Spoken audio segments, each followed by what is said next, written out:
Welcome to the Jonah Drake Show, hosted by Jonah Drake.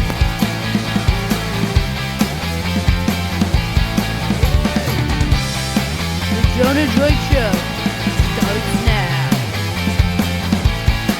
And welcome back to the Jonah Drake Show. Today we have a special guest here today. Pastor Chris is with us. Chris Morgan is the senior pastor at Christ United Methodist Church. He became the pastor at Christ Church in 2009 and became the senior pastor in 2017. Pastor Chris graduated from Geneva College in 1997 and graduated from Pittsburgh Theological Seminary in 2009. Chris played many sports in high school, including basketball, but severely injured his knee before he could make any appearance at the collegiate level. The pastor still loves sports, though, as he has spent time playing beach volleyball in his early 20s and has a passion for the game of golf. Welcome to the podcast, Pastor. Thanks, Jonah. Glad to be here. Yeah, so let's kick it off with one that I feel like could be a great one for people to know. What sports did you play as a kid? So growing up, my first sport that I ever played was baseball. It was my favorite sport. And then I got into basketball. And then when I was a little older, I got into football. My parents wouldn't let me play football when I was younger. So I didn't even get into football until I got into high school. So baseball, basketball, and football were primarily the sports I played. And then as a senior, a friend of mine and I played doubles tennis, just to say we could. Sweet. So of those sports, and if there's any that you didn't play, which one is your favorite? It started off to be baseball, but then I played so much baseball, I kind of got a little burned out. So I would say my favorite sport was definitely basketball, and that's the one I played the bulk of my high school career. And has that changed at all? Is basketball still your favorite sport today? Or? Basketball's still my favorite sport to watch. I can't really play it so much anymore. Yeah. I can still shoot a little, and that's fun. I coach a little sometimes. Yes. That's also fun, but I can't really play it with my knees. So Yeah. now I'm stuck with just golf pretty much. Yes. Is about all I can do. Yes. So who was your favorite player growing up? Michael Jordan. Wasn't even close.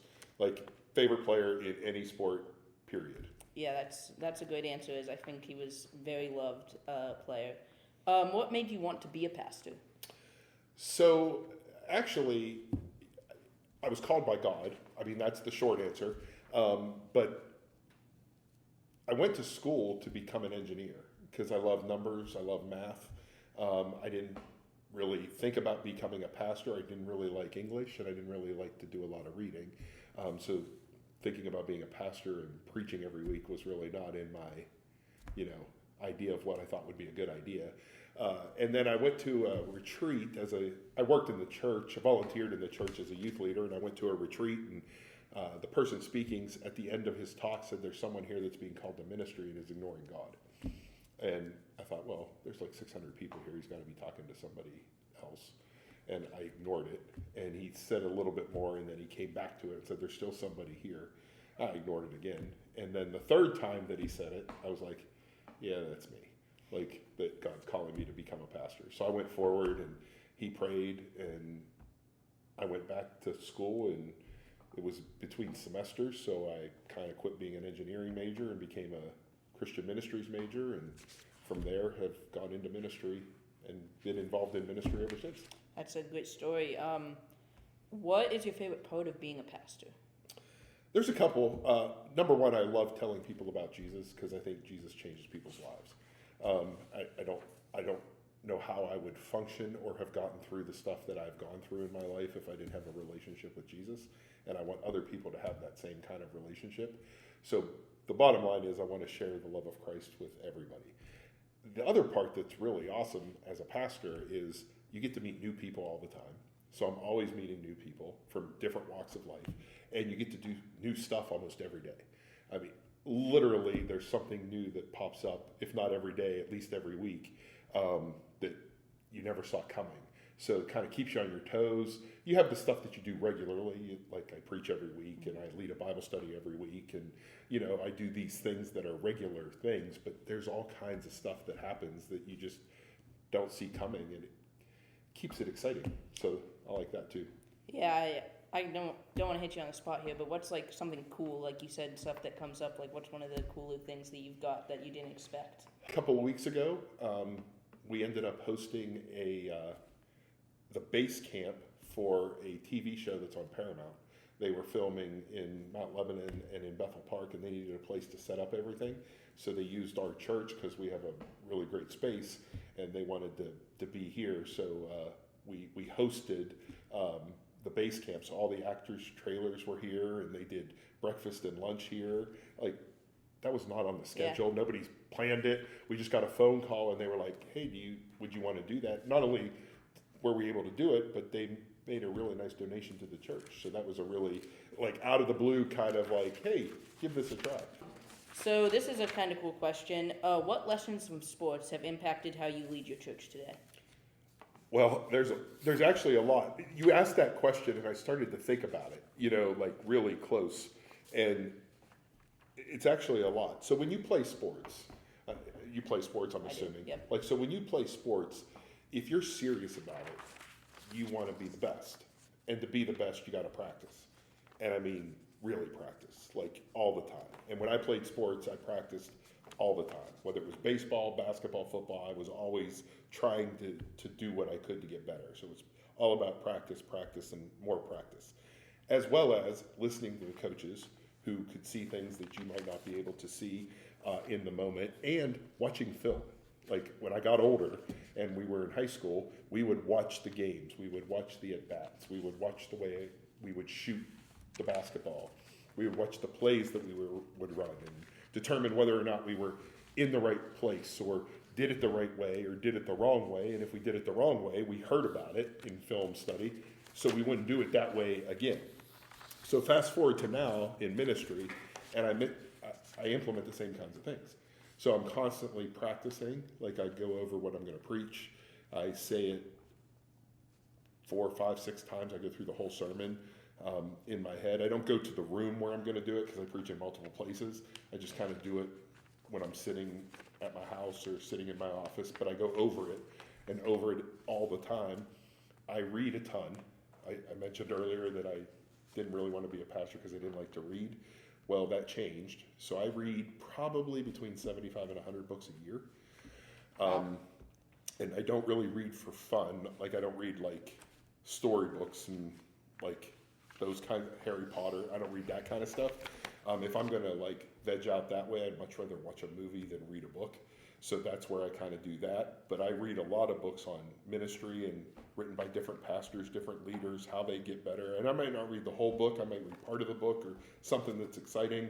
But I'm trying to teach myself things that will help me be better as a pastor. I coach our staff.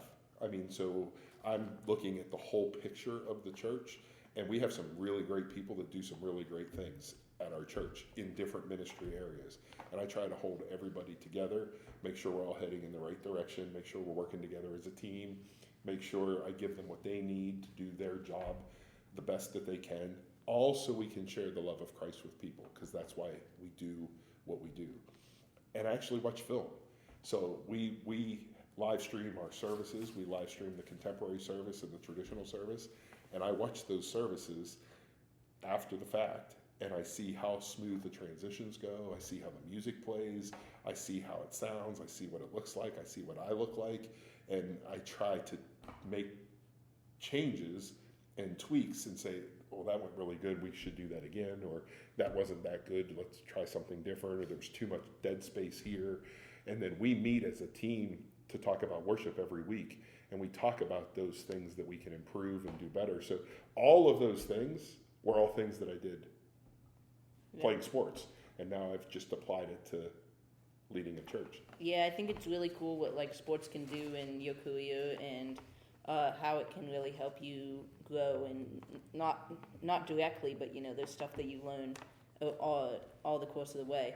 I want to know, what do you have to say to the young Christian athletes out there who are listening to this podcast?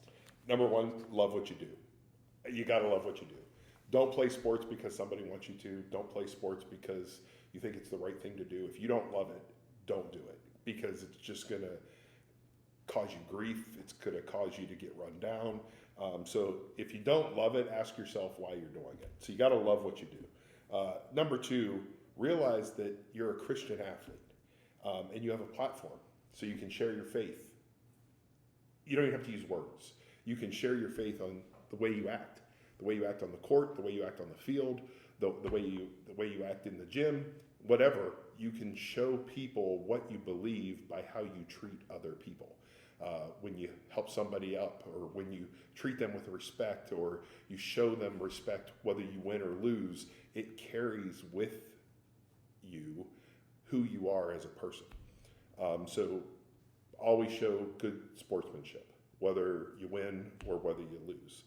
Number 3, work your tail off to be the best that you can possibly be, and encourage your teammates to do the same thing.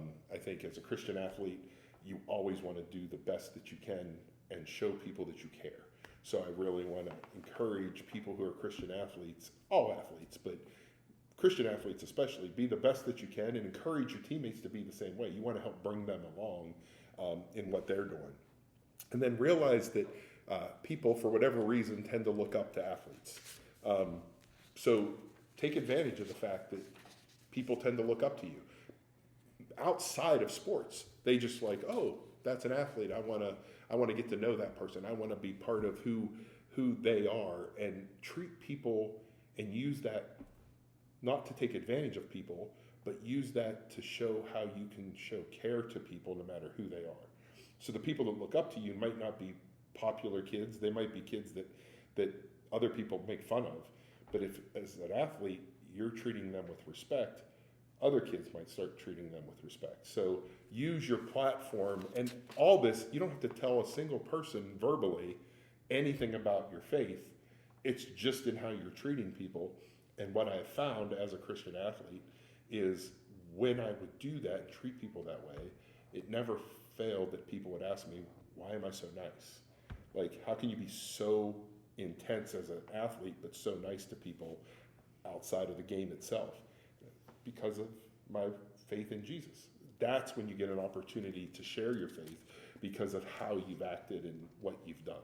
So those are some of the big ones that I would say, because you're always an example and somebody's always watching. So just keep that in mind when you're doing your sport, whatever that sport is. And that's the same across the board. Yep. So. All right. Well, great answers. I always like to end with like a fun question when I do my interviews. And today, which biblical figure do you think would make the best athlete? So I love this question, and I think there's several, and there's probably some I didn't even think about. Outside of the normal church answer of Jesus, because he's Jesus and can do anything. Yes. So we'll leave that one there. I would say Goliath, even though he's a bad guy in the Bible, I think he probably would have been a pretty good basketball player. He was like 9 foot tall, right? Yes. So I think he would have been a pretty good basketball player. Just stand by the rim. Yeah, just be right there and do what he needed to do. I think David would have also been an all-around athlete, because when he was a shepherd, he was wrestling bears and wolves and lions to protect the sheep, and he also took out Goliath with a couple of stones, so probably would have been a good pitcher in the major leagues, I think. And then, of course, there's Samson, the strongest guy in the Bible. I think he would have been a great linebacker. Can you imagine the strongest guy being a linebacker? And the reason he was so strong is because of the length of his hair. So I'm picturing that long hair flowing out of his football helmet, like Troy Polamalu was. So I kind of get that envision. And then I think Paul in the New Testament would have been good at pretty much anything, because he had a never say die attitude. So even when he was like arrested, put in prison, he was always joyful, always encouraging, and always kept doing what God had called him to do. And when you're an athlete, you're going to face trials, and things are going to go well, and then things are going to go not so well. And if you can keep the same attitude the whole way through, it will let you be the best that you can be. So I think those are the ones that I would kind of pull out. I'm sure there's some other ones, but those are the ones that kind of popped into my own mind. Yeah, so when I was making this question, the first one that popped to mind was Samson, because, maybe just like Troy Polamalu, but like 10 times better. On steroids. That's it. Legal ones. Yes, legal ones. But, so that I kind of had fun thinking about that question too. So. Thank you for coming on today. Absolutely. Thanks for having me. Is there anything you want to tell the people before you go? So the one thing I would say is, when I say love what you do, I love what I do as a pastor. But I think there's this thing out there that people feel like if you are a follower of Christ, that you're this goody two shoes. You do everything you do is perfect, and everybody should be like you and do all those kinds of things. And that's not what faith is all about. When you study the life of Jesus, he loved everybody, and he treated everybody the same, and he cared for everybody. And that's what faith is all about. That's why I do what I do, because I've been called by Christ. I've learned a lot from the sports that I play, and this isn't about shoving Jesus down anybody's throat. This is about treating people the same way that Jesus treated people, and he loved all people. And that's something that we can apply in sports. That's something we can apply in our families. That's something we can apply in life. That's something we can apply in this world. And if we do those things, this world will be a better place, and you'll have more fun playing whatever sport it is that you play. So thank you for coming on. As I said, if you guys want to see more of Pastor Chris, obviously he preaches at our church every Sunday, and he's also on YouTube, as he said. Link in the description if you want to link to the Christ Church channel, and you can see all his sermons there. But we'll see you guys later.